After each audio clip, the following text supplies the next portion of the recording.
I'm Lauren from Legends of S.H.I.E.L.D., a podcast member of the GonnaGeek network, just like the one you're listening to now. The opinions expressed are those of each individual. Check out all the other podcasts at GonnaGeekNetwork.com and get ready because geekiness begins in 3, 2, 1. You're listening to Crimson Comet, a fan podcast about the TV show dedicated to the Scarlet Speedster himself, CW's The Flash. Welcome to Episode 8 of Crimson Comet. This week we'll be discussing The Flash Season 1, Episode 7, Power Outage. I'm your host, Haley, aka Awesome Engineering Girl. I'm John, aka Lobster. And I'm Will, aka Rum Daddy. If you want any more information, you can reach us on the website, crimsoncometpodcast.com, or our Twitter feed, @CrimsonPodcast, Facebook, Crimson Comet Podcast, and you can leave us messages on our voicemail. Our voicemail is 423-FLASH-53. That's 423-352-7453. You can leave comments for us on the forums at forums.gonnageek.com, or try us on the tapatalk app. On the app? On the what? On the what? On the tapatalk app, because I love saying tapatalk. Tapatalk. Tap of that talk. Hey guys. Happy Thanksgiving. What's going on, John? Happy Thanksgiving, everyone. Did everybody fall into a nice tryptophan coma? Happy Black Friday. Or not so happy. That's blackest racist. Of all Fridays. That's racist. And, happy weekend to everyone that's not in the States. You can still have some turkey. And happy December 1st coming up. And I'd like to extend a very special welcome and happy weekend to our friends in China. Thank you for listening. Thank you for listening. Ni hao ma. We appreciate you risking certain death to hear us make terrible puns, which are, as you know, outlawed in your country. Shush, that's not punny. Be punnier. Get thee to a punnery.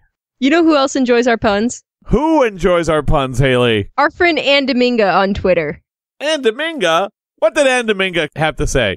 Well, he didn't specifically mention our awesome puns, but he did say that Joe throwing the mug was priceless. What about Joe dropping the flower pot? He didn't mention it. And Pretty Hot Cop being like, did you guys see that?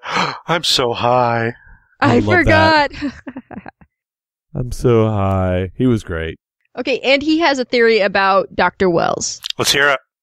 He thinks that he traveled back in time to build up Barry's powers so that he could learn his weaknesses in the meantime, and then at that future date can defeat the Flash as a big publicity stunt. I buy it. Now, we've talked about this before, too, which is that Wells knows how to defeat Barry's enemies because he's already seen the Flash defeat them, right? If he has knowledge of the future, he, in some way, he knows all the things that Barry can do with his powers. So that's why he's pushing him, because he knows there's something in the powers that the Flash has that he wants to get him to that point, right? Like we saw that again in this episode. So I believe it. I buy it. Right, and I've got a lot to say about Wells when we get to our discussion later. Me too, because I had an epiphany while driving about Wells. Wells are a very deep subject. I see what you did there. Oh, hey! Hey-oh. All right, did we have any feedback from our listeners besides Andy Minga? Yeah, on Facebook, Jesse Lee Holt said, "This episode was so good." So good. And either he was talking about our episode, in which case, thank you. Thank you.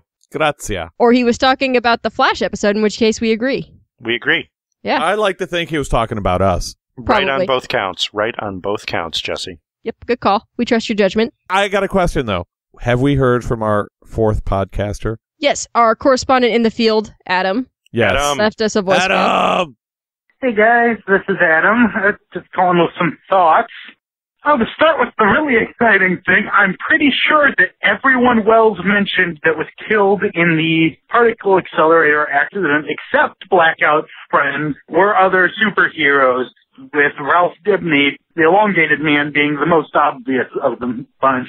I also found it interesting how freaked out Wells was when he went into his Braille room and found out that the future had changed. Though it was interesting that the Red Skies Vanish article was still on the newspaper, so it's not like if Flash wasn't there, the world would have ended. Not sure how that's going to play out, but we'll have to wait and see. I was surprised that we saw both Tony and the Mist again, though the Mist was just in the background in the shots where Wells was harvesting something from Blackout. It was convenient that Tony died since he was one of the people who knew Flash's identity. So I wonder if Wells knew about that and knew he would die, and that was why he sent him out to fight Blackout. Can't wait to hear what you guys think. Talk to you later. Brilliant insight. Amazing.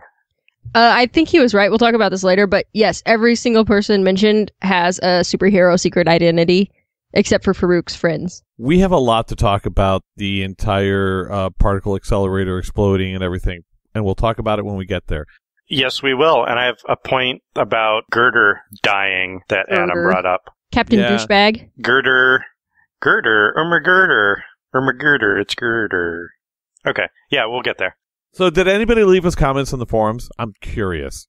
We didn't have any comments on the episode, but there were some comments about the Flash in the Flash thread on the forum. Nobody's talking about us. Nobody likes us. I like us. Steven, who is from many of the GonnaGeek podcasts and who is the network owner. In other words, he's our boss. Yep. Sort of. Although we're all independent. We're just members? I think we're independent. We're kind of like a league of podcasters. Right. We are a league of ungentlemanly gentlemen. He was asking, what does everyone think of them pulling an arrow and giving the character a different name to start with? And he's talking about the streak. I think it makes sense. Like, they haven't even really seen his face, or they don't know anything about him, and all they see is a red streak, so of course they're just going to be like... They're just like, what was that? What was that? Oh, it was like a red streak or something. Yeah, anybody else see that streaky thing?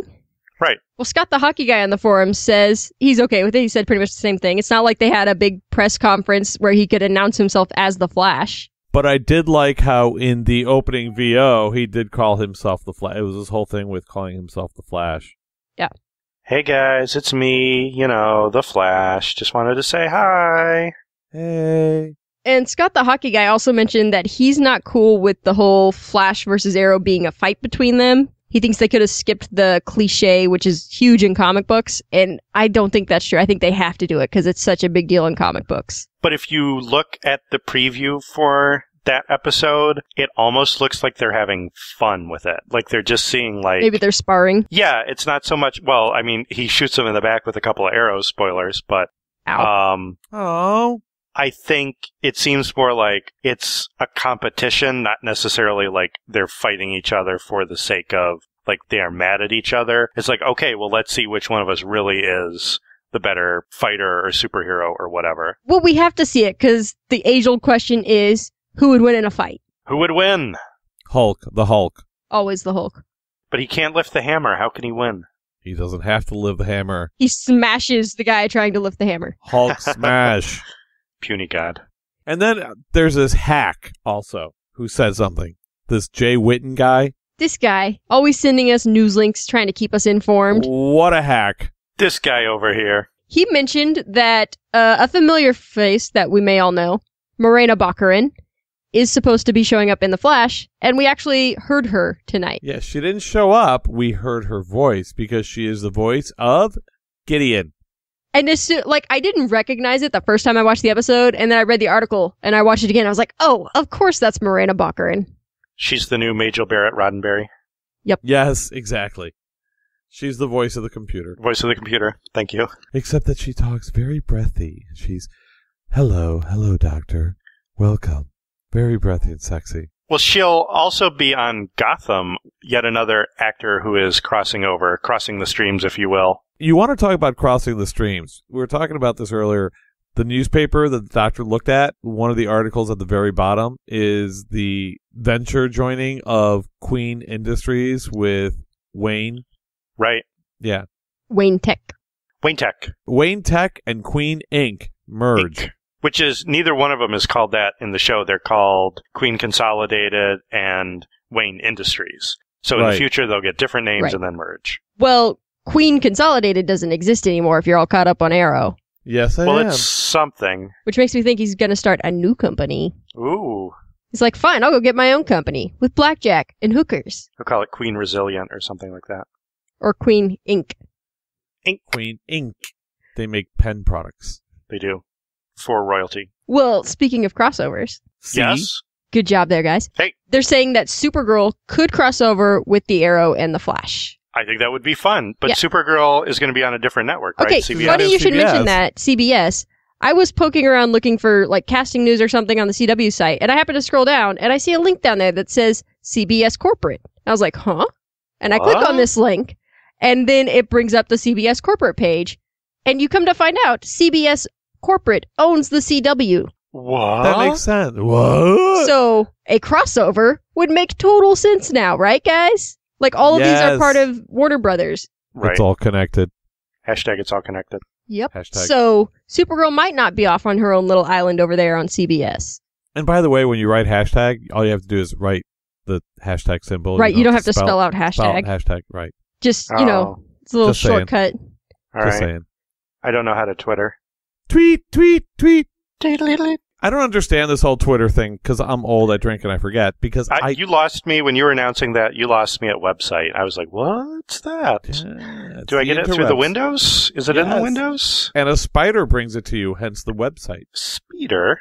All right. So I'm kind of into that. I like that they're building the cross-network television brand that puts them a step ahead of Marvel. Right. But I'm trying to think really quick because the CW was created by, it was a combination of Paramount It was the merger of the WB and UPN, I believe. Right. and UPN, right? And Right. that's what created the CW. And the CW stands for, I thought it was Columbia. Civil War. Civil War.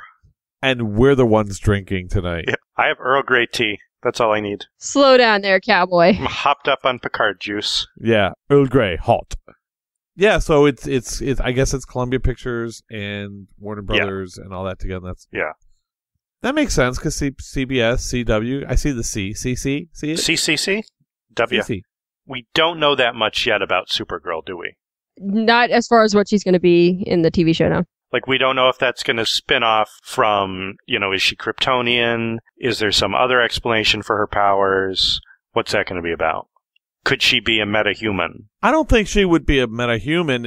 If she's going to be called Supergirl, she's going to have to be Kryptonian. Yeah, I don't think they want to change her origin too much because that tends to really peeve off fans. There is a tease in Man of Steel that there's a broken pod on the ship that he discovers, or the Kryptonian scout ship. So there could be another Kryptonian out there somewhere. Right, but they're not going to tie the movies in with the TV.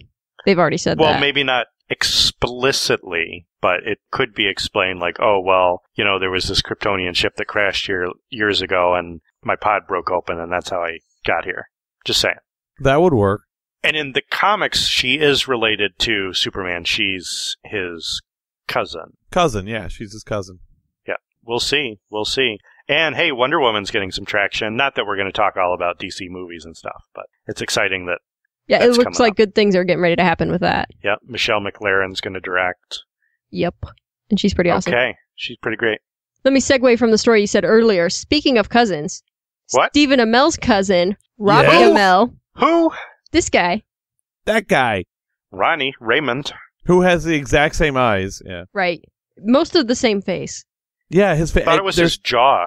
You said his last jaw- time it was his jaw. His jaw, there's something about him. It's like his jawline is exactly the same as Steven's, and his cheeks, there's something, but yeah. There's a you very strong resemblance. exactly. Except he's smaller and thinner. Right. He's got that face. He's adorable. You just want to grab his cheeks and pinch them really hard. Such a nice boy. All right, so Haley, do I take that to mean you prefer Robbie over Steven? No, that is not the case. Oh, okay. All but, right. I mean, if that's the only Amell available, I guess. Beggars can't be choosers. He was talking a little bit about his first appearance as Firestorm in The Flash. And he said most people won't recognize him for the first few seconds when he returns, but that you'll know it's Firestorm shortly after. He's going to be all Castaway, right? He said he's going to Right. have like a He's beard gonna and be all hair and stuff. Bearded and, yep.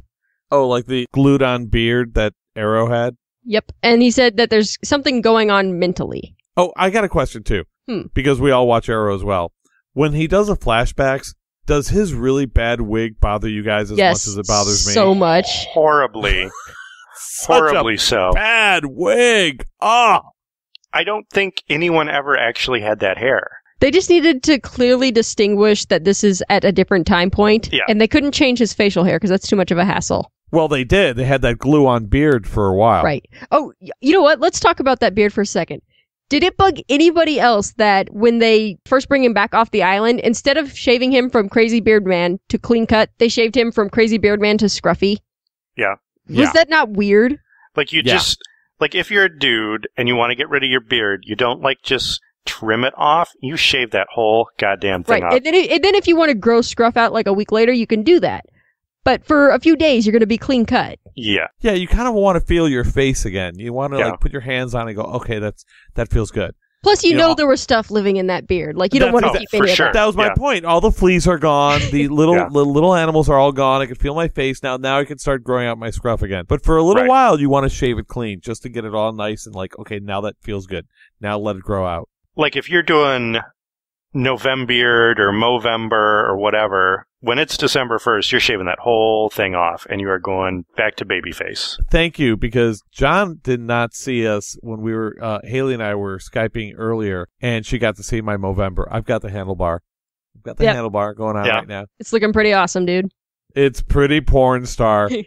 But I can't wait to shave it off because it's itchy as hell. Well, I have a full beard year-round because I'm a hipster. Or a wannabe hipster, or whatever. I don't know. I don't even know what I am. But anyway, I have a beard, and it goes from, I'll grow it out, and then I'll trim it back, and I'll grow it out and trim it back. But when I get rid of it, it is all going, and I will be clean-shaven.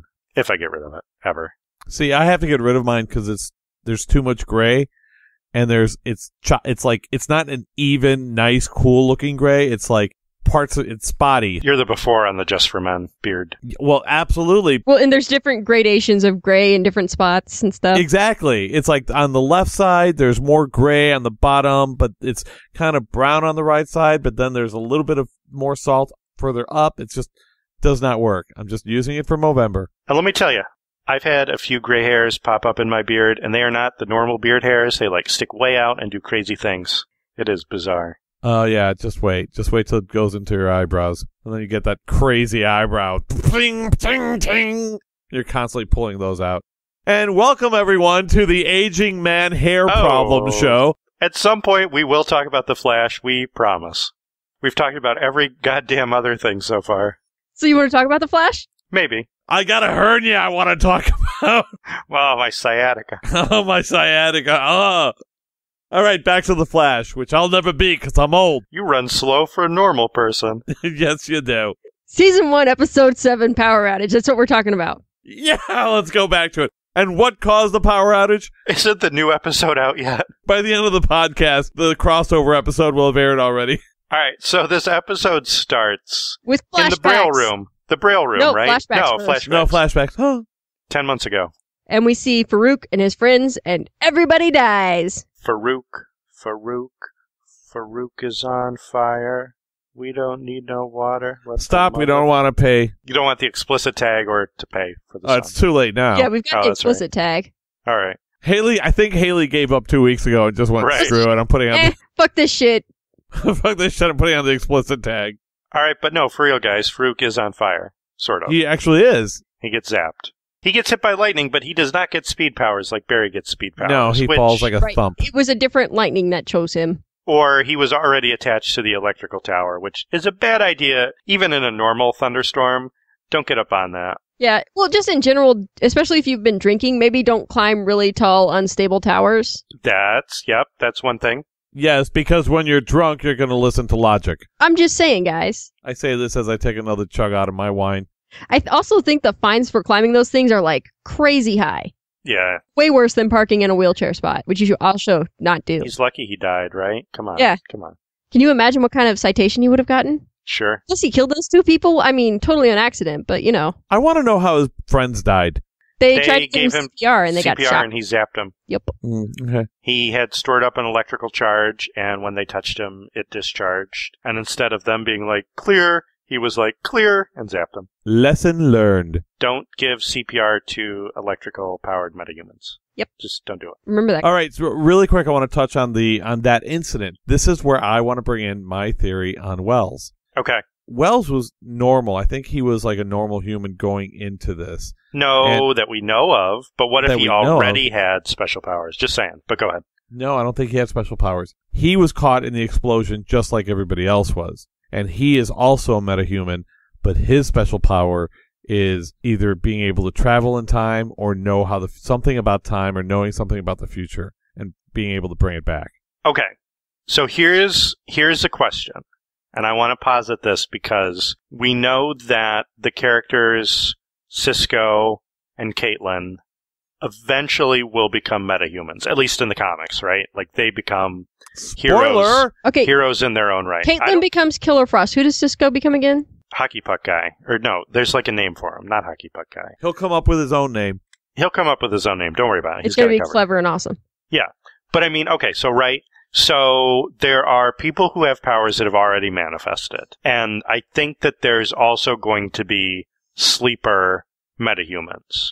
I wonder if there's going to be some sort of secondary incident that triggers other people. Yeah, like a secondary mutation, or they will have abilities, but it won't be until later when they're exposed to There's going to be a solar eclipse, and it's going to happen everywhere in the world in the same time, even though that's physically impossible. And then afterwards, a bunch of people are going to have superpowers. All right, heroes, come on. Okay, so let's say that the explosion of the reactor, the collider, unleashed this cloud of metahuman endowing power. Right? Now, some people got abilities right off the bat because they were engaged in an activity or affected by something that gave them powers. Like Barry got struck by lightning, this guy was on the tower, Plastique, the gas guy. All of those were because it happened when the storm hit, right? Right. And by gas guy, you mean Fart Man. Fart Man, right. Not Fart Man. Okay. Not Weather Guy who was on a plane when he got struck by lightning. Okay, but hold on. So, like Barry, everyone's cells are primed. They're just waiting for that jump start. Now, it might come later for some people, and so like later on something's going to happen and they'll be exposed to something and you'll think, oh my God, they're dead. But then they'll wake up with powers because they were already sort of primed to have that happen, right? Does that make sense? Mm-hmm. Okay, yes. So I think they're going to use that in the show as an explanation for how people will manifest powers later on. They were affected by the cloud just like everybody else. It just took them a while for their powers to manifest. Well, and since it's those two specifically, I wonder if it's going to be something that happens in Star Labs. Could be. And Lobster? Yeah? Why don't you write for the show? I don't know. They can't afford his fee. You need to write for the show. You think that's that good a theory? I'll make some introductions. All right. Hook me up. I'll hook a brother up. I'm just saying, like, I think there's more to it than that. I agree. And because eventually they're going to run out of, like, well, how many other people were engaged in some dangerous activity or getting executed or flying an airplane or something when the lightning bolt hit, right? By the way, I caught it on the second viewing, but when he's up on the tower and he watches the explosion and that shockwave goes out, all the way, I think it's all the way over on the right side, you could see the plane. Oh, no way. Oh, I didn't. I'll have to rewatch it. But I did notice that there were a lot of, like, little sparks, which I think are supposed to be our metahuman events. Like, a lot of them. Yeah, there were. And that's why I saw the little plane. It was in midair and went poof. All right, so now let's talk about, because Adam mentioned this in his voicemail, I really wanted to discuss it. He lists a bunch of people. Wells lists a bunch of people who were killed in the explosion. Right. And as Adam mentioned, with the exception of Farouk's two friends, Jake Davenport and Daria Kim, the first two names, they are all people who, in the DC Comics continuity, are superheroes, right? Mm-hmm. So here's what I think. That means that aside from Farouk's two friends, who are dead, because that had to happen for this story to sort of have its weight, everybody else on the list, not dead. Right. They'll show up again as a metahuman. So here's what I think. Everyone that was quote-unquote killed by the reactor directly, like the reactor event, those people are going to come back as metahumans. And then there were a lot of people killed by secondary incidents like buildings collapsing and a metahuman electrocuting them to death and stuff like that. The weather guy who got killed in the plane, he talked about it, but we never saw it. His brother was the one flying the plane, remember? Right. So what I think his is brother's dead. Yeah. His brother died in the plane crash. He was supposedly killed by the lightning strike. Did they blame that on the reactor or the fact that they were like escaping from, because they were like wanted fugitives at the time, right? There was a storm going on and the plane crashed or exploded or whatever. So they were just like, these things happen. Write that one off. Should we go find the bodies? Nah, they're dead. Don't worry about it. Don't worry about it. Happens. Can't waste the resources. So here's another question, and this is where definitely I should totally write for the show, is are they dead, or does Wells have them locked up somewhere studying them? No. You know what? Well, I mean, this might be spoiler light, but in that Robbie Amell article, he mentioned that Victor Garber's character is in his head. I wonder if Victor Garber is collecting metahumans as well. Ooh. So he's a rogue scientist who's out there experimenting on the metahumans that he's all found. of these people that Wells thinks are dead that we know become people later on, they're not dead. They're just ones that Garber got to first. So that's going to be the chess game that Wells plays with Garber, because then each one of them are going to be the chess pieces. Right. Each one of them are collecting pieces for some match that's yet to be revealed. Or they're building an army. It's all connected. Okay, now we mentioned chess specifically because it's come up a lot in relation to Wells. So I was like, well, I wonder if there's some character or group or anything in the DC universe that's related to chess. And the only thing that I could find is there's an organization called Checkmate that Amanda Waller was a part of at one point. Ooh. But I couldn't Arrow connection. But I couldn't find any specific characters in there that sounded like Wells. There was a character named Stein in that group, but I don't think it's the same Stein that Victor Garber is supposed to be playing. Interesting. Can I just say that elongated man? Yeah. Yeah, he is. He's DC's Mr. Fantastic. I thought that was Plastic Man. I think they actually have two that are pretty much the exact same powers. It's funny because in an episode of Justice League that I was watching, it's like one of those where you're following some third-tier character while some big battle's happening somewhere else with the main characters. An elongated man gets stuck with this other third-tier character, and they're like, we've already got a guy who can expand his body and is a rubber guy on the ground. We don't need you there as well. And then they come back later and get him. We don't need two of yous. Yep, that's what they say. How does a elongated man get stuck somewhere? Can't he just stretch his body and just slip through the... I don't know. I haven't seen it. I don't know. That's where he got assigned. You're really reaching for that one, Will. That's really a stretch. It's a stretch. I'm really glad you've stepped up your pun game. We will never air in China if we keep this up. Banned in China. Really, what'd you guys do? Some, extreme political statement? Nah, man. Puns. It was the puns. The puns. It's all about the puns, about the puns, about the puns. It's all about the Punjamans. Oh, boy. Oh, boy. All right, back to our episode. We did watch an episode. We did. So it kind of starts with a montage where Wells is talking about Barry's using his powers. Right, where he's doing his captain's log in the Braille room. Yeah, he's standing in the ready room doing his captain's log, drinking his Earl Grey tea, and we see Barry using his powers just for mundane things like brushing his teeth. Yeah, how many times have you woken up oh crap, I slept through my alarm, I've got to be at work in 4 minutes, there's no possible way that could happen. But he wakes up plenty of time and then goes for coffee because sure, why not? Okay, I have a problem with this because he's standing in line, and even with his fast speed, he could not brew the coffee faster. Right. Well, actually, you know what? He's got super speed, and if you vibrate things intensely, you're creating thermal energy. So he didn't use the brewer. He just shook it real fast until it got hot. He physicsed it into coffee. Haley, I love you. Shut up. Shut up. Justified. No. He did not brew the coffee that fast. Okay. We've also seen that he can extend his powers to move other people and other things. So, I mean, maybe by touching the espresso machine, he made it brew faster. Just saying. Yeah, not so much. Oh, by the way, back in the captain's log room, all of his entries started with 52. Of course they did. They were 52 point something. I'll tell you what they were because I wrote it down. 52.435116.4345 all the way through 4357. You want to hear my theory now about why they all started with 52? Because it's the new 52. Well, right, but it's because it's his 52nd time looping through the time stream. What? No way. No. I don't think so. Mind blown. It's a little poof because I got a little mind. He did say it feels like it's been centuries he's working on this. He said that a couple weeks ago. And he did say in this episode that The Flash was the greatest thing he's ever created. Ever. No, but he's taking ownership of The Flash. He's taking ownership and saying, I created The Flash, which is kind of a weird statement. You know, this episode kind of made me think again that maybe he is an older version of The Flash. or an alternate timeline version of the Flash or something, of Barry in particular. Or he's really the Flash's father. Maybe. And that he's ever created, literally. Maybe. And that he's like looping back through to change things about his own timeline. He's not the father. His father is the Flash from the 1990s. Different Flash. Maybe he is the father. No, you're the father. You're the father. You are not Darth the father. Vader. You're not the father. Well, I tell you, he's not the mama. Not the mama. Not the mama. Oh my God. Dinosaurs. Wow. Yep. Bringing it back. Bringing it back old school. Okay, Barry's got mad skills. Mad skills. Don't ever say that again. That's all I had from that scene. If you guys have anything to add. Well, there's a movie poster in the background that has some sort of reference to DC Comics lore, and it's...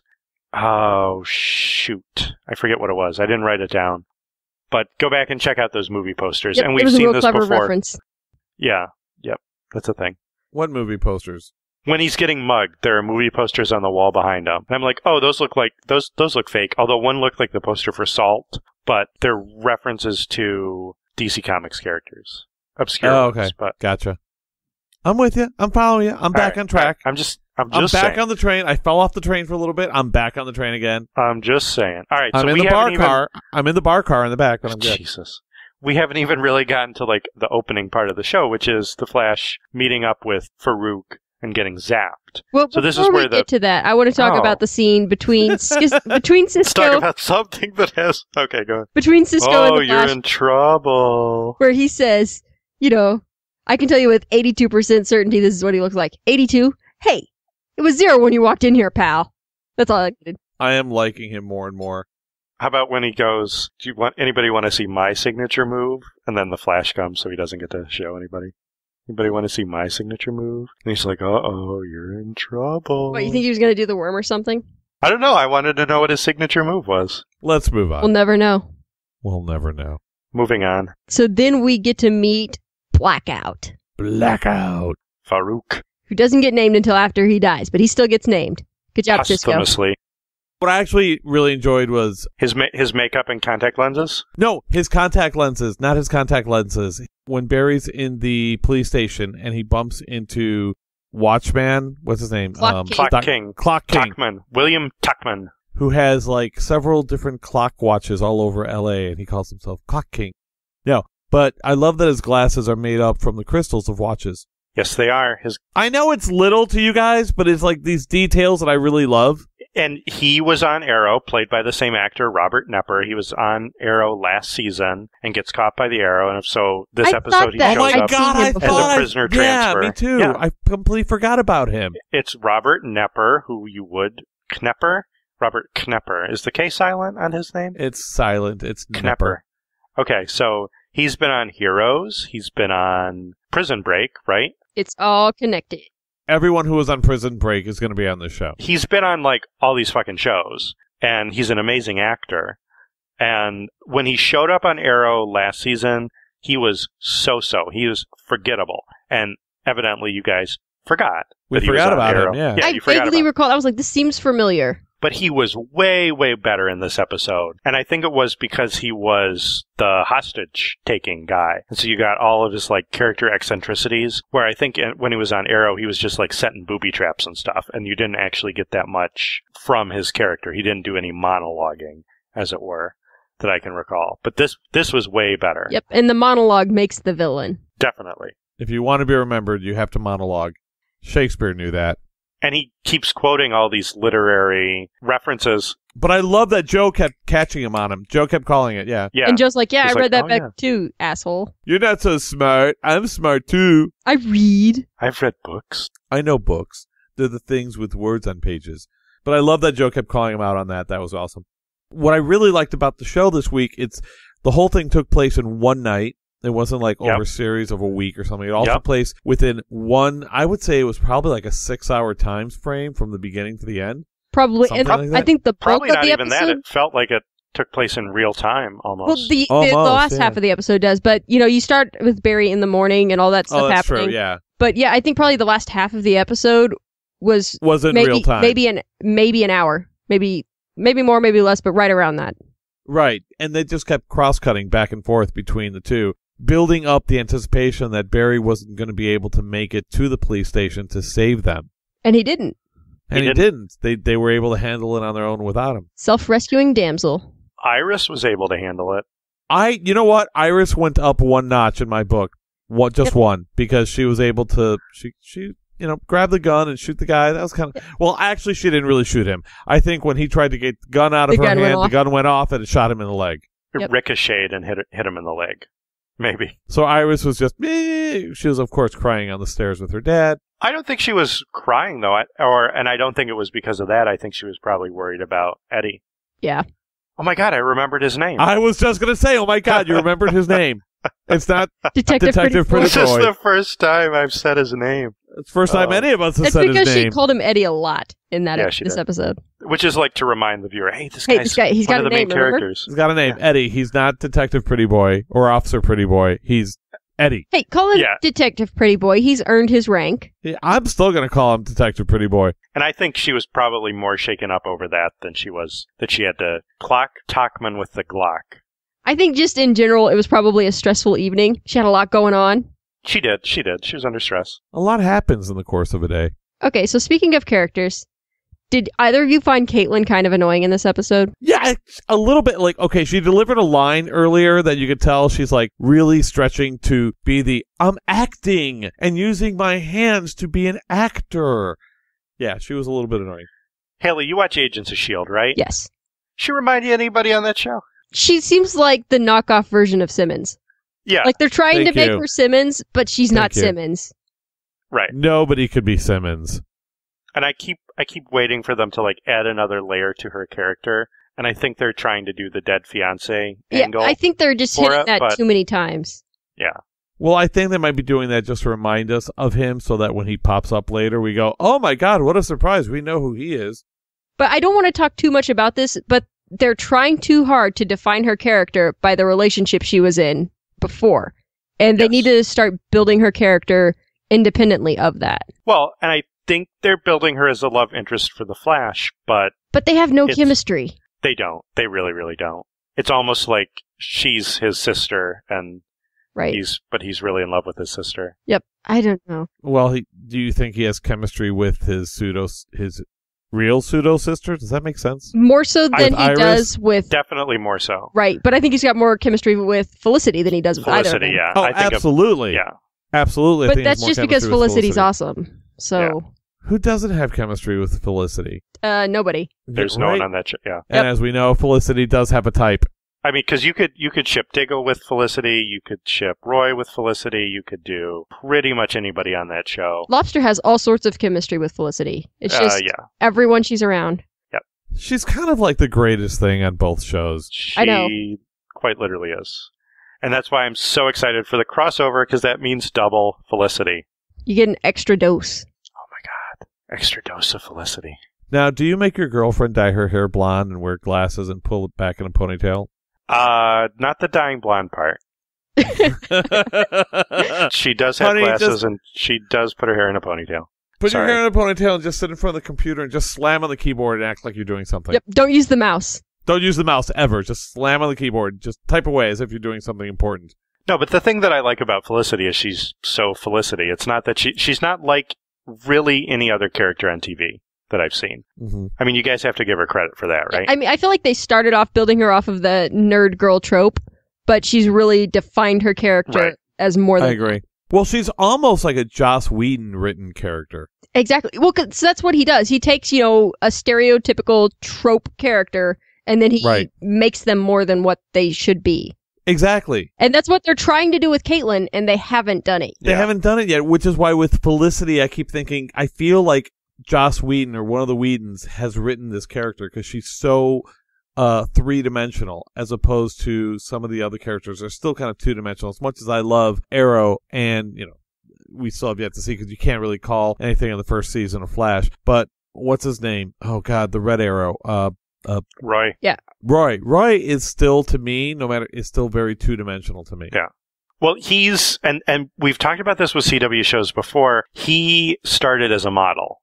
And the CW has a history of kind of like, they'll pick a pretty face and put them on a show. and they become actors on the job. They'll become actors later, right? Well, come on, let's be honest here. Even Stephen Amell, not an Oscar contender. But right. With Roy, he was, I think, like an Abercrombie and Fitch model or something like that. And then he did a season, maybe 2 of Teen Wolf, which is an MTV show, so right on par there with the CW. Yeah. But it's a great show. It's fun to watch. And then he comes and does this show. So he doesn't have a lot of acting experience at this point. But as for Felicity, and I just want to bring this up again because I think we can contrast it a little bit with how we feel about Caitlin. She showed up almost as like a guest star on the first season of Arrow. She was Oliver Queen's stepfather's secretary, if you remember, right? I don't think she was even the secretary. She was like one of the tech people down in the basement. She worked in IT. Yeah, she worked in IT. Yeah. But so she showed up almost as like a recurring And she kind of earned her spot on the show. Right. She definitely earned her spot because the first season of Arrow was so dour that she was like a pop of color on the show because everybody's like damaged and everybody's got issues and she's a bright, funny sort of character. And it's not absolutely. that they didn't necessarily like play her as like zany and wacky. She's just like an earnest, interesting character that they brought in. Yeah, she was a little bit brighter. Right. And I think that really resonated with the fans, and the fans, I think, made her, like, earned her spot on the show. Now, as for Caitlin, they haven't given us much with her character. The most we've seen was a couple episodes back when they're all at the bar, and she comments on the fact that Detective Pretty Boy is attractive. And she's like, oh no, strictly from a genetic standpoint or something like that. And I'm pretty sure that was the only episode that I really liked her in, was that one. Right, exactly. Yeah, exactly. I agree about her, but I don't think she's the character that they're trying to do that with. I think Cisco is the character they're trying to do that with. I think they're using him for more levity when everything's... I mean, The Flash is a much lighter show than Arrow by... leaps and bounds. Yeah, exactly. But I think that Cisco is that kind of like quirky character that we're using in The Flash that Felicity was in Arrow. I think he's got a deeper character than she does. Yeah. So we'll see with Caitlin if once they bring back Robbie, how that affects Ronnie. Robbie Amell is the actor. Ronnie is the character. I'm going to screw that up all the time now. That's going to be a thing that happens. Okay. Going back to my point, Stephen Amell, once again, I don't know if you listened to Aisha Taylor's podcast where she interviewed him. I did. I actually did listen to that Girl on Guy. It was great, but he was kind of like, his approach to acting was like, it's like, to him, it's like falling off a log. It's like, you memorize your lines, you hit your mark, and you do it. That's the feeling I got as, like, he wasn't one of these, like, method actors. He's not an actor. He's not an actor. Right. He just got some really lucky breaks. And he happens to be incredibly gorgeous, so that helps. I didn't realize that one of his lucky breaks was when Liam McIntyre?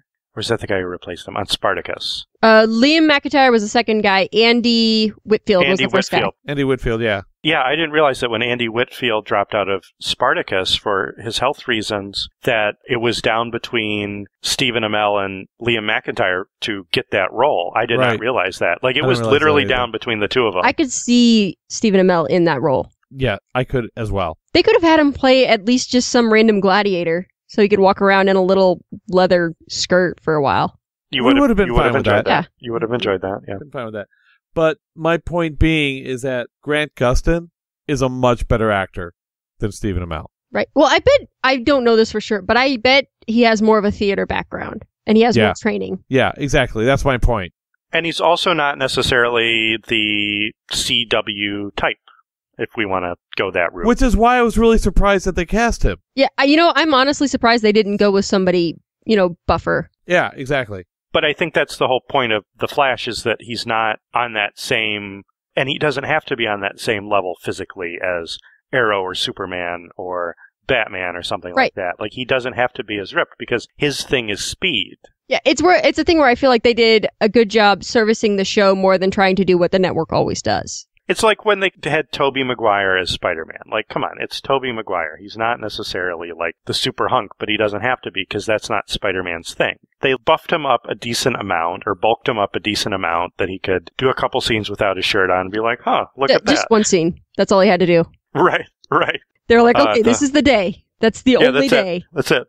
And he ate rice cakes for months for that. Yeah. So, I mean, and the same thing with Barry Allen. He's like, oh, lightning gave me abs. But that's all they really had to do with that. He is in good physical shape, but he doesn't have to be a bodybuilder to be in this role. He's a runner. He's going to be lean. He's going to be like just a different build. But his acting abilities are far better because he is more about the nuance. Like Stephen Amell, all he has to do is brood. He broods a lot. Yep. And Grant Gustin, there's more nuances to his acting of what he tries to do. I don't know if anybody ever saw him on Glee. He was fantastic on Glee because I hated him on Glee. Oh, on Glee, he was such a douche. Such a douche on Glee. I'm like, that's got to be... I was convinced that was his actual personality because he played that personality so well. And then when I heard he was cast as the Flash, I was like, instantly, I'm like, I'm not going to like him. I know. This is going to suck. It's going to be like half a season. It's going to get canned because it's going to be awful. Exactly. I'm glad I was wrong. Yeah, me too. And then Haley's like, hey, you want to do this podcast? I'm like, we're going to do 6 podcasts. It's going to get canceled. And then we saw the pilot. I'm like, he's pretty good. I like him. I get it. I see what they were doing there. Well, had you not seen the backdoor appearance that he had on Arrow? I had, and I liked him in that. I didn't know if he had what it took to carry a show. Exactly. Right. Exactly. I mean, I liked him on that. I'm like, oh, he's a little different, but let's see what happens, with the pilot. You know what? And honestly, I think when I watched that, I didn't remember that he was the guy from Glee. Yeah, I'd forgotten. Yeah, I was just like, that guy looks familiar. I've seen him in something before, and I couldn't quite peg it. As you can guess, I'm not really an avid Glee watcher, so I may have seen the episode that he was on. I may not have. Was he one of the prep school boys? Yes. Yeah, he was a warbler. A warbler. Oh, he sure. was a warbler. He was like the opposing team. That was right about the time that I tuned out from that show, which I did watch like the first season. I quit watching when they sent them all to college and still decided to follow their story. And they're in New York now? Yeah. Well, the problem is I know it's going to end, so when it comes back, I have to keep watching it because I'm one of these people that if I've watched the show for a certain amount of time, even when it gets really bad, I have to see it all the way through. I mean, that's what happened with me with X-Files and Lost and now fucking Glee. And One Tree Hill. Oh, wait, no. I can't talk about that. I watched every episode of One Tree Hill. Don't worry about that. Guys, I almost got a job on One Tree Hill. Don't think we're not going to talk about this. I interviewed for One Tree Hill, and I was up between me and one other guy, and the other guy had just a little bit more experience. Damn. You could be rolling in that sweet, sweet CW money. Yeah, it wasn't that much, trust me. I know, I've seen the shows. That was one of the few shows that actually made the cut when they merged, right? Because it was that and like Smallville. Those were the only ones. Like that was before Supernatural, right? Had started. Yeah, Supernatural started on CW. It was never on the WB. Yeah, it was one of the first shows on the CW, though. Yeah, well, it's been on for 10 years.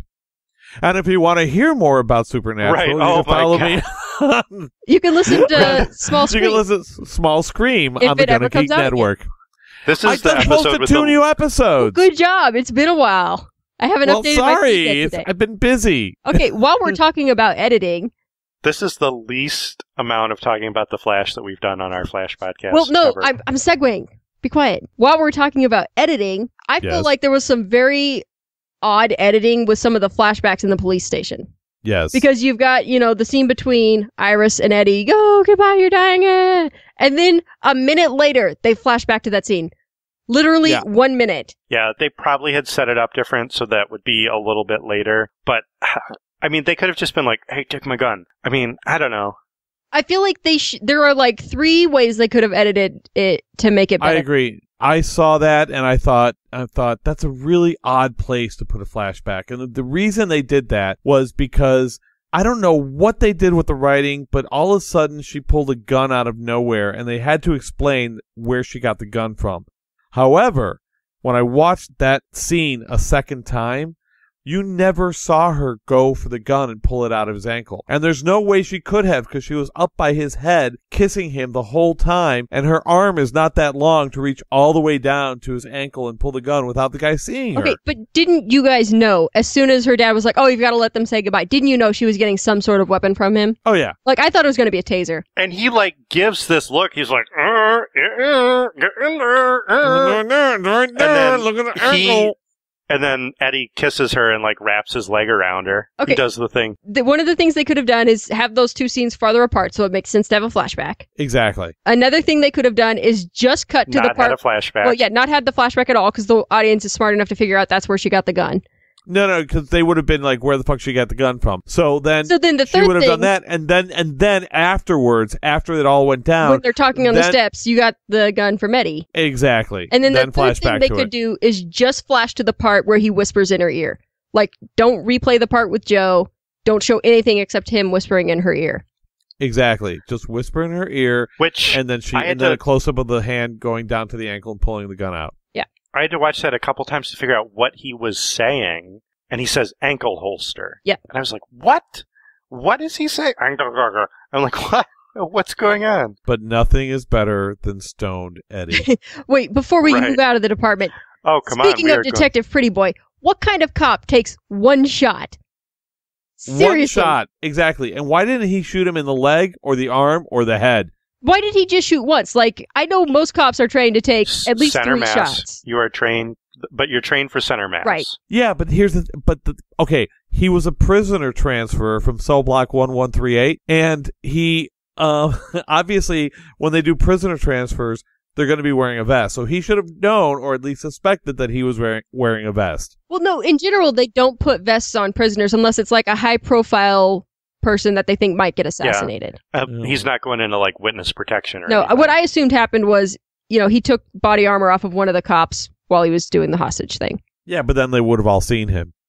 Right, but Eddie was coming from somewhere else. He was in the bathroom when the whole thing went down. Thinking about Iris. Yep. Yeah, he was.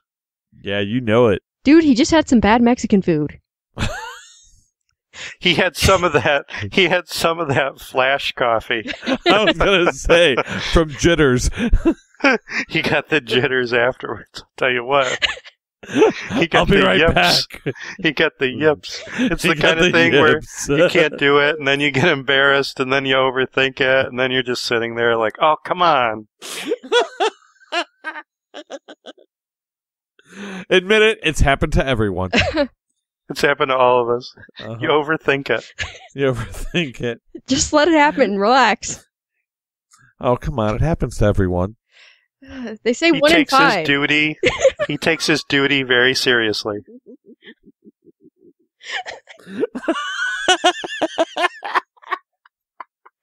You are on point tonight. Good grief. # banned in China. Wow. Okay, what is in that Earl Grey? Hold on, let me get my post-it note. # banned in China. # banned in China. Okay. So that happened, ladies and gentlemen. All right, so let's go back to Star Labs, where Farouk has Why? We're shown having up. So much fun in the We're having a lot of fun in the police station bathroom. Yeah. We have to talk about this actual show that happened. There was a show? So that happened. Yes, let's move on to the show. So they meet in the airplane hangar, and there's a big showdown. No, because I want to talk. There's so much stuff that we haven't talked about, because Farouk shows up at Star Labs, and somehow Star Labs is connected to the entire power grid of the city. Yeah, I know. He turns off. Off. So now let's be clear here. The thing that blew up, killed a bunch of people, and almost destroyed the entire city. Oh yeah, we'll just leave that connected to our power grid. It could happen. I'm just saying, it doesn't necessarily seem like that good of an idea if you're like the mayor of Central City to be like, yeah, we'll just leave that connected. Don't worry. It's Have cool. you seen the mayor of Gotham? Not that great. Look, but that's Gotham. Right. Well, I mean, it's a big, giant lab, so they're obviously using tons of power. Well, sure, but like turning out the lights there shouldn't turn out the lights to the entire city. Remember, he had to go to the electrical substation to get that much power. Right. No, I think what he did was he killed the lights in a big section of town. Like, he just took out the power in a section. Like, he broke the circuit. It's like when the little red button on your plug goes ping and shorts out everything. It's like when you've got that one stupid Christmas light that's out. And nothing else goes on. The whole string is busted. It's a pre-lit tree. You have to throw the tree away. And then the only light that you have to replace it with is the blinking one. And you put it in, and suddenly half the goddamn tree is blinking. And you're like, and none of them are in unison. And you're like, what the fuck? You just play music to it and act like it's on purpose. But it's only one string of lights that's flashing. The rest of them are solid. Well, it's art. It's asymmetrical. Yeah. Okay, I'm just saying that there's something a little fishy there that shouldn't have happened, right? I think it. No, it shouldn't have happened. But I think you're reading too much into it. It's TV, for God's sakes. Unless Star Labs is still supplying electricity to the rest of the city. No, I think they're using. That would be silly. I think they're using electricity from the power grid. I don't think they're independently powered. I think they're using electricity from the power grid, and that when he cut off the power to them, he cut off power to the other parts of the city as well. All right, we'll take it. I mean, I know there had to be a reason for the lights to go out at the police station, but when the lights go out in the city. Okay, quit. We can't afford the rights. Cut it there. We can't afford the rights. Damn it. We'll start writing our own music, guys. It'll be great. Oh yeah, that'll go over. All right, so let's talk about the plan to deal with. By the way, Flash lost his powers. Did we talk about that? Oh, is that a thing that happened? We never even talked about that. We are Damn it. totally derailed. Talking about poop and everything. We told you the poop jokes wouldn't go away when they quit calling him the Streak. We live up to our campaign promises. Can I bring that full circle? Because I'll tell you why it's full circle. Because I looked at that goddamn newspaper headline, and one of them was about the red skies vanish. Red skies vanish. Yeah, and they talk about, in the body of it, it says, a team of Central City astronomers from an astrophysics research team have discovered a peculiar example of celestial body known as a brown dwarf. Brown dwarf. It leaves a brown streak. It's a shame when you spend all that time in the bathroom and all you get is a brown dwarf. And that's where Detective Pretty Boy was. That's where he was. All that work and all I got was a brown dwarf? Jeez. And then we come to find out that Detective Pretty Boy was the one responsible for the red skies vanish. He just had to find a superpower, that's all. In a moment of crisis, it would reveal itself. Yes. Well, okay, so the Flash loses his powers and he runs slower than a normal person. Which, I mean, we kind of knew because we knew that before he got his powers, he was not that athletic. No, he always showed up late to work anyway, so. Yeah, he was just kind of a geek. Like all of us. I love the plan to, get him his powers back. They're like, oh, well, we just have to recreate the jolt, so let's just hook him up to the car battery and give him a zap. Yeah, because that always works well. But this is where we see Wells start to be a cold motherfucker because he is fully willing to sacrifice whatever it takes to protect Barry, including... He's got a weird obsession with this that's really bugging me. Including Girder. And this goes back to, all the way back to our fourth man, Adam. This goes back to his point from his voicemail that Wells knew that Girder would die. Okay, and I'll tell you why. It's not because Girder knew who Barry was, because remember at the end of the last episode, Barry shows up without the mask at Girder's cell. How does Wells let Girder out? He was standing up and talking to him. He was standing and he had his glasses off. When he's standing without the glasses on, somebody's going to die. Because he's either in the Braille room with the computer, or when he gets out of that chair, that person is not going to live to tell anybody that, oh, that guy in the wheelchair is not really in the wheelchair anymore. Why did everybody keep telling Captain Douchebag their super secret secrets? Like, everybody! Come on. Because they all knew, he's going to die. Because they know he's not going to make it out of there alive. So I was wondering, especially with the scene at the end where Wells gets the blood sample from Blackout and then shushes Fartman, is he doing stuff with all of the metas? Because I feel like he probably is. He's taking samples and experimenting and all that good stuff. Yep. I thought he was going to end up injecting it into himself. Well, he's going to eventually, but he's going to test it first because he's a scientist. But why? Why does he want to steal the Flash's power? We have said on the show that, is he the Reverse Flash? Which, if he wants to steal the Flash's powers, that would imply that he's not. He's not the Reverse Flash yet. I don't know. He'll grow into it? Okay, I was actually talking to my cousin-in-law over Thanksgiving, and he said, the Flash disappeared in this crisis. That's why he thinks that Wells is the Flash, because he disappeared in the crisis, and he came back in time to Barry's timeline now. Oh, that makes sense. So he's older Barry Allen? Yes. But I could see it. Okay, so I'm going to read you a few of his quotes from this episode. I respect your ideals. I just don't have the luxury of sharing them. I don't know. I don't know. I know. I need just like a little bit more. He looks like he could be an older Grant Gustin. Right. Like I could see it. There's enough of a resemblance that you could be like, yes, TV casting wise, he could be the same person. Yeah, but no, he's not that much older than him. It's not like you're casting an 18-year-old and a 65-year-old to try and be the same person, you know? Right. But he's TV old enough. No, he might be like 15 years older than him, maybe 20 at the most, but that's about it. 20 years probably, but And you don't change that much in 20 years. I don't think it's that thing.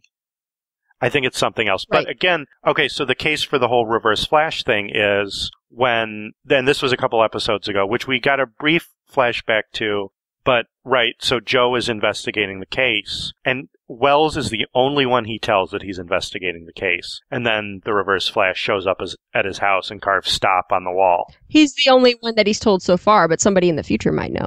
No, I'm convinced that it's Wells. I don't know. But maybe it's a yin and yang thing. Like, he is the Reverse Flash, but he cannot exist without Flash existing. Or maybe he's not the... Okay, we're almost positive he's a time traveler, right? Yeah. He's not the only person that came back in time. I'm not positive he's a time traveler. I think that he has knowledge of the future for some reason. Right. But I don't think I'm not so sure he's literally from the future. I don't think... I'm of the opinion that it's a consciousness traveling thing. So his consciousness went back to a younger person in his timeline. Well, I think the explosion caused some of that. The explosion caused him. I don't think it was even the explosion, because some of the things he said before the explosion happened, when we saw the flashback to the reactor flipping on, it gave me the sense that he had already come. Oh, he knew where it was going. Right. So that's why. Okay. What if he's not the only person that came back? So we've got opposing forces that are attempting to manipulate the time stream, and maybe this is where Victor Garber's character comes in. Or what if there were a bunch of them called the New Gods that had some extra-dimensional powers that came into play? And one of them might be named Gideon. So that's a thing. Did you guys read about this? I haven't, but I feel like you're going to tell me. Okay. So in DC Comics, there's this group called the New Gods, and they have powers a little bit beyond those of most DC Comics characters. And in the comics, there's one named Metron, who is always depicted in a seated position. He has a chair called like the Infinity Chair or something that he zips around on. And there's another new god who's named Gideon, and that's the name that he gives the computer, played by Morena Baccarin. So there's some speculation that's been floating around the interwebs that Wells is one of these new gods who's attempting to, as Haley said, manipulate the time stream. Okay, we have so many theories right now. It's going to make your head spin. It's going into Lost territory. Oh, for sure. But I mean, it's all drawing on the comics, right? Right. Because there's, like, the writers are looking at the same comics that the fans are and picking pieces of it that they want to use, so... And, okay, correct me if I'm wrong, but I think so far in Arrow, they haven't really followed specific storylines or anything, but they've followed characters. Is that correct? Yeah, I think that makes sense. And since it's the same producers, I feel like they're doing the same thing with The Flash. We're following certain characters, but not storylines. Right. I feel like we're probably not going to see a direct analog to a specific storyline in the comic books, but we might see characters do some similar things, or, they're going to have the same motivations and do different things as what happened in the comics. I mean, I can't recall a moment in DC Comics history where there was one event that gave a whole bunch of people superpowers like this. Right. So, like, just with, like, that story element, and that's kind of the basis for this show, that's, like, new territory. Yeah, well, when you spend 80 years building up characters, then you don't have to make them all at once. Right. So, but the fact that they're giving all of these characters existing identities and drawing on that, it makes me think that Wells is someone that is from the comics somewhere. Right. So whether he's the Reverse Flash or he's a new god or something like that, they are going to draw on something for him. He's the writer. He's the god. He's the writer. But I really do feel there are opposing forces trying to manipulate the timeline in different directions. And why can he only read that one issue of the future paper? That's what I was going to ask the same thing. It was what he was reading when he was sitting on the toilet the day he got sent back. And that's maybe. Yeah, he just he reconstructed this page from memory, and it's the only part he'd read so far while he was working on that Brown Dwarf. But then it changes. it changes. So when the Flash loses his powers, it changes. Which, okay, time paradox, guys. Right. It doesn't make sense that work? it would change, though, because if he could still get his powers right, back. if it was going to correct to him having his powers back anyways, then it never should have changed. Right. It was just to make him freak out a little bit. And it was to make us realize that he had some connection to the future, that he could see that events were changing. Right. Did you like how when he asked to see if there was any mention of Barry in the newspaper, she was like, no, I've already checked 52,000 times. Yeah, shut up. Shut up. You already did She that, was kind Dad. of bitchy. She was like, no, I've already done that already. Okay, you know what? Now that I'm thinking about this, I feel like that was the important thing that came out of this episode, was us seeing that he could see that the future was changing. Yeah. Oh, absolutely. This episode was about him. This episode was about Wells. Right. That's the thing that we're going to see again going forward, is that another thing's going to happen to change the future. And that's going to be a big thing. I bet that's actually a mid-season finale thing, is that newspaper headline's going to change again. And that's going to drive the story going forward into the back half of this season. And where does Grodd play in all of this? Grodd. Cisco is Grodd. Cisco is Grodd. Like, we don't know. We don't know. I mean, seriously, we don't know. Because we saw Grodd in the first episode and then in the other episode a couple weeks ago. And we know that he ends up being a really big bad. So, who knows? Grodd.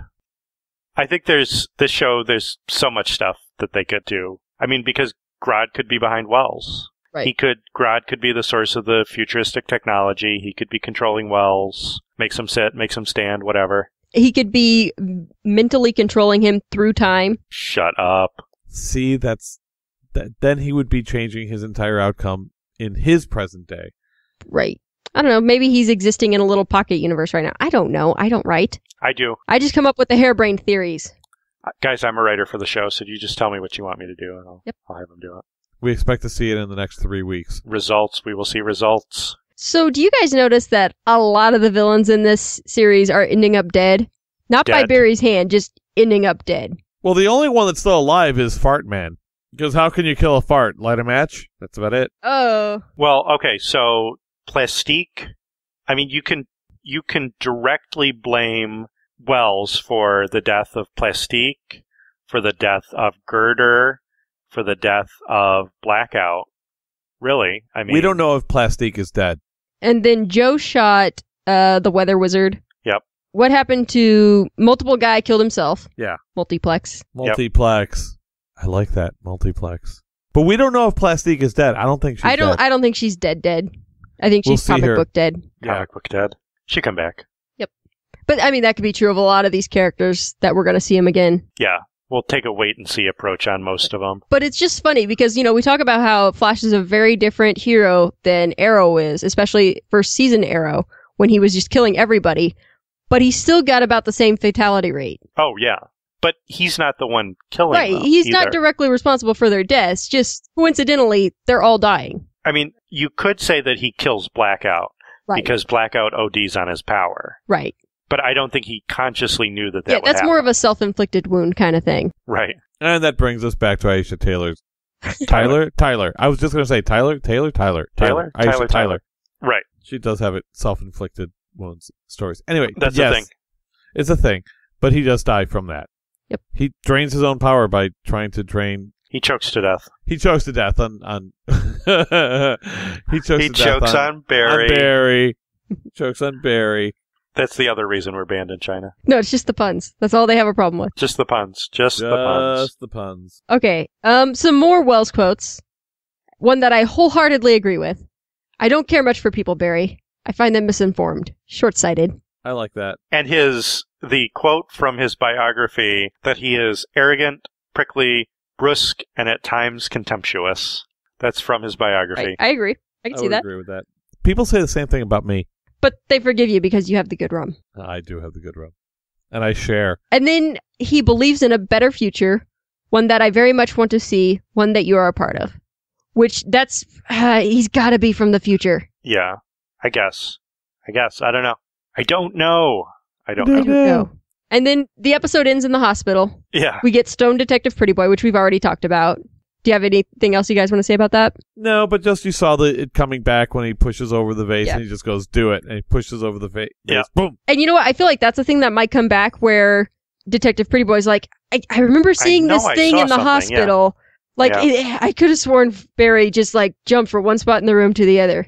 But I was so stoned. He'll see the Flash again. He's going to say that to Iris, and Iris is going to get that look on her face like, I wonder. He'll see the Flash again, and he'll be like, man, those meds. Even weeks later, I'm still seeing weird stuff. And she's like, what do you mean? Well, I was in the hospital, and I could have sworn. I swear to God, you guys write for the show. Totally. Yep, we just totally left you out of the loop. Yep. I'm just sitting back listening to you at this point. I'm just drinking my wine, listening to you going. At some point, either you guys are saying exactly what I'm thinking, or I got nothing to add. All right, can we talk about one of my gripes with this episode? Please. Which is superhero erectile dysfunction. Yeah, I thought the same thing about this episode. Didn't we already talk about that, though? No, we talked about the yips and pooping, but we didn't talk about the yips and... We said we were going to talk about it, but we didn't actually talk about it. Yeah. This is something that they do a lot of times. They did it in Heroes. They did it with Spider-Man 2. So the superhero, it's just like anything, right? Like you have this superpower. They lose their mojo, and then they... Yeah, it's all in your head, right? It's all in your head. It's all mental. Right. And it's one thing that always really bothers me, because to me, having a superpower is like walking. Like, you don't forget how to walk. You're not going to forget how to it's just a part of use your superpower. Right. And it's not like a skill where, like, you can't putt or you can't hit a baseball or play your clarinet. It's just a part of who you are. It's like, you're not going to, like, being stressed out, you're not going to forget how to tie your shoes. You might, like, make a mistake or be clumsy or something. Yeah, you might have to try it a couple times, but you're going to do it. It's not going to be impossible. No, but I think they're making the analogy more to, like, you know, you're in the bottom of the ninth in the World Series of Game 7, and you're pitching, and, you know, there's 3 men on base, and you're down by 2. I mean, I think that's the analogy. That's the analogy they're making. But I think what he's saying is it's not a good analogy. And especially when, like, he had already lost his powers. Like, it should have just been that. It should have been just like, well, he lost his powers. And then when they jolted him with the treadmill, he got him back. Like, it took him a second to get his powers back. But instead, it was he like, eventually did. Oh, I don't have him back. Mental. No, you really do have him back. Yeah, you really do. It's just like Dorothy always having the power to be able to go home. And if they wanted to do this story with this episode, then there needed to be a reason that he was... That he had sort the of yips. like... Yeah, that he had like, the yips. He did something... Somebody got hurt because he used his powers, exactly, something like that. Like somebody got hurt because he used his powers, or he wasn't fast enough to save someone. And then he kind of, like, lost his mojo. Or somebody used his power against him, or something like that. Gotcha. Maybe, yeah. So I'm just saying that, like, I don't think that worked in this episode. And I don't think that thing works normally for superhero stories, but for this one in particular. So here's a question. Do you think that he lost his mojo before the treadmill?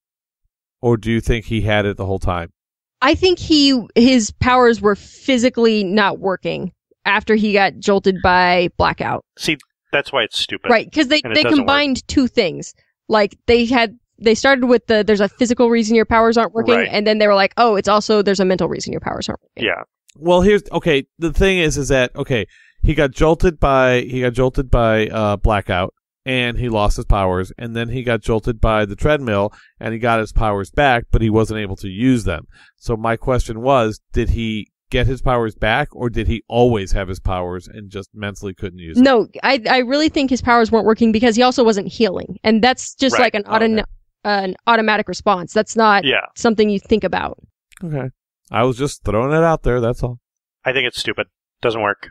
They shouldn't have done it. Yep. Like, I guess they wanted to have, like, the build-up of him, you know, going to rescue Wells. But even that, like, I don't know. Oh, here's something. When they had the showdown in the airplane hangar, whatever the fuck, because it was really huge, and all of a sudden Wells shows up, did anyone else expect Wells to just suddenly either stand up, or when he got thrown across the room to suddenly, like, his legs started moving and they caught him, something like that? What I kind of thought was going to happen is when he got thrown from the chair, they were going to see him get up to run out of the way. Yeah. Yeah, something like that. But no, he was fully committed to getting zapped. Yep, he's without method. Revealing the fact that he could walk. Yeah, he's method. Totally method. Or a meth head. We have not seen any evidence to support that theory. No, we have not. But okay, but then that goes to the fact that maybe Gorilla Grodd is controlling him. It's like he didn't walk because he couldn't. Because Grodd didn't want him to. No, I don't buy that. I thought that he stuck to his guns on that one. It could work either way. I think it would be instinctual, or it also goes to the thing of him being the Reverse Flash, because if he had been hit with the lightning bolt, he would have sucked his power too, right? Oh, that's interesting. Or would it have given him more power because he's the Reverse Flash? How does that work? I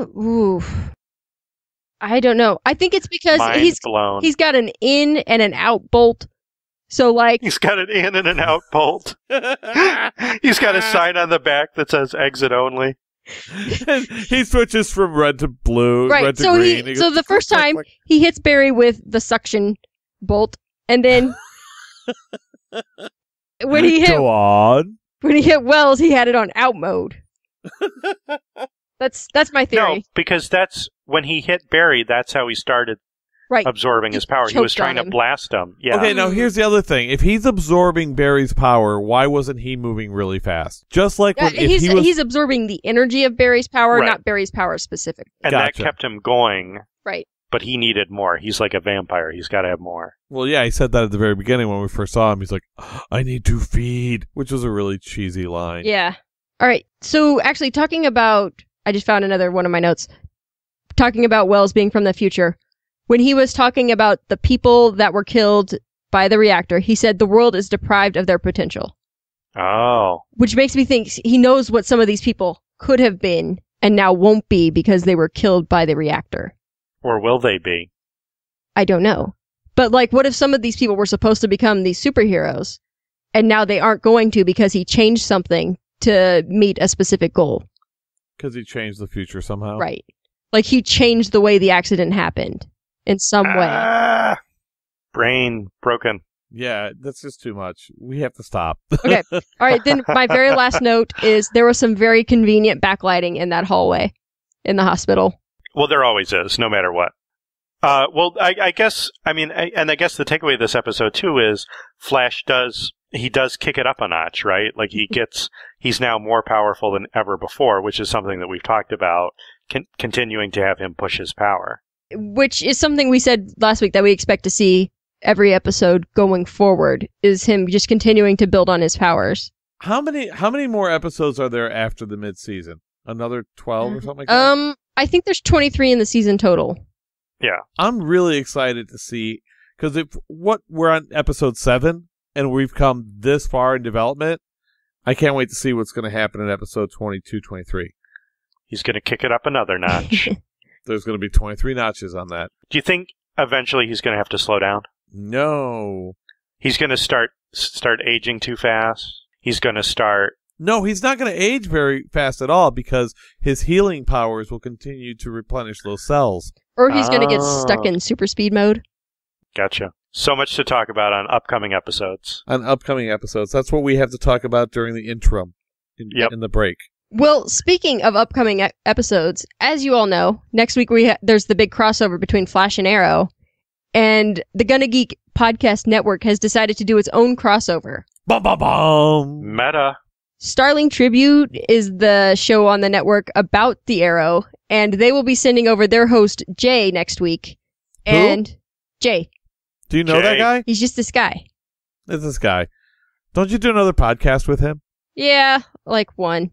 I see the GonnaGeek network is very incestuous. Yeah, we just got people mixed all over the place. Yeah. But we will be departing with our very own beloved Lobster. Bye-bye.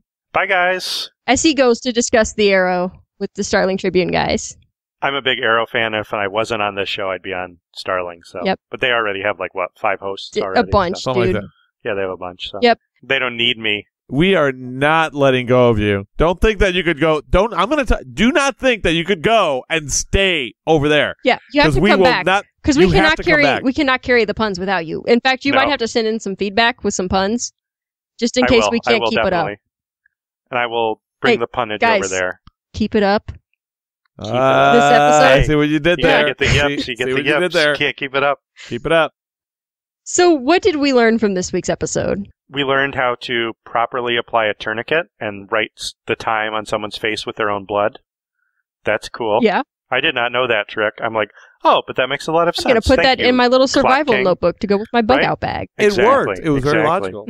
It was very logical. And he did save the guy's life, so that was good. We wouldn't have Detective Pretty Boy. Even though the Clock King shot him, he saved his life. I did like that. What did you learn this week, Will? You didn't just meddle, pal. You Michael Phelps'd it. And this week, I learned that sometimes a girl's got to be her own hero. It's good advice. And what does that really mean? Self-rescuing damsels. This has been Crimson Comet, Episode 8. Join us next week as we discuss The Flash, Season 1, Episode 8, Flash vs. Arrow. Until then, I'm Haley. I'm Lobster. And I'm Rum Daddy. Bye. Good night. Adios. Buenas noches. Happy holidays! Thanks for listening. If you want to leave us feedback, you can find all of our contact information at crimsoncometpodcast.com. Find us on Twitter at Crimson Podcast or Facebook at facebook.com/Crimson Comet Podcast. Leave us a voicemail at 423-FLASH53. That's 423-352-7453. The opinions heard on this podcast are those of the individual host and do not represent GonnaGeek. The podcast is not affiliated with DC Comics, Warner Brothers, or the CW. No infringement is intended. The music heard is by Kevin MacLeod of Incompetech.com.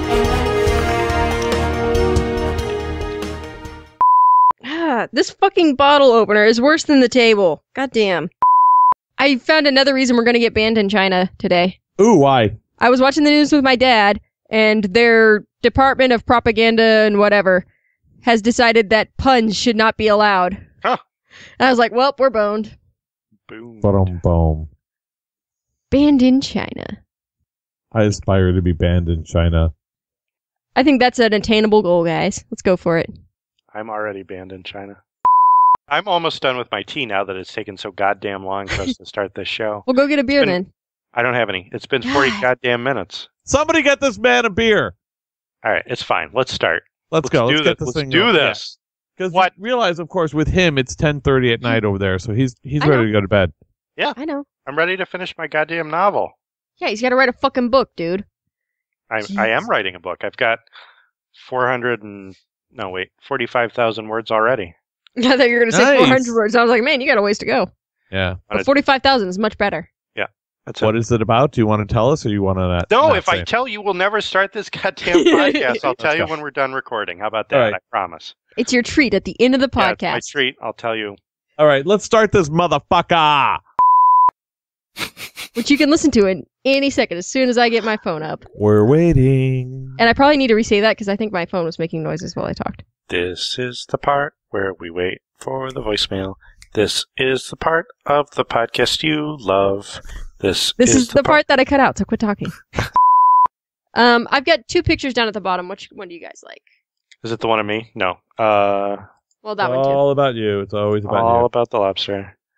The one where it's going straight through him. Okay. That one. Yeah, Because yeah. it looks like he's just like massively splooging on him.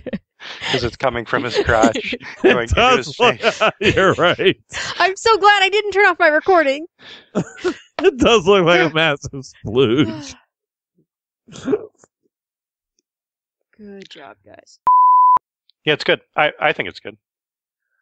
I'm going to have telepathic wolves. That's going to be a thing. That's cool. No telepathic gorillas?